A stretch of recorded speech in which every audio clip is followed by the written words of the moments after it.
Le dieu Aton, dieu solaire de l'Égypte antique, aurait donc sa ville. C'est l'incroyable découverte présentée ce samedi par les autorités égyptiennes. Fours, murs, poteries, poissons couverts d'or ou bijoux, des vestiges qui révèlent une cité enfouie sous le sable depuis plus de 3 millénaires. C'est vraiment une grande ville qui était perdue. Nous n'aurions jamais pensé pouvoir la découvrir. L'inscription retrouvée à l'intérieur indique que cette ville s'appelait l'éblouissant Aton. Cité mortuaire dans la province méridionale de Luxor, la ville daterait selon les égyptologues de l'âge d'or de l'Égypte ancienne. Une période marquée par le règne d'Amenhotep III, 9e pharaon de la 18e dynastie. La ville s'étendait à l'ouest et aussi au nord. Peut-être est-ce connecté au temple d'Amenhotep III.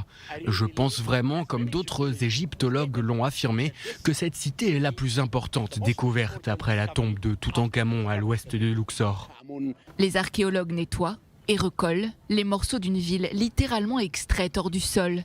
Située entre le temple de Ramsès III et le colosse d'Amenhotep III sur la rive ouest du Nil, la cité déterrée révèle une activité humaine prolifique. Nous avons trouvé 3 grands quartiers, un pour l'administration, un pour que les ouvriers puissent dormir, un pour l'industrie, une zone pour la viande séchée qui était abattue dans la cour de Ka, le directeur du palais.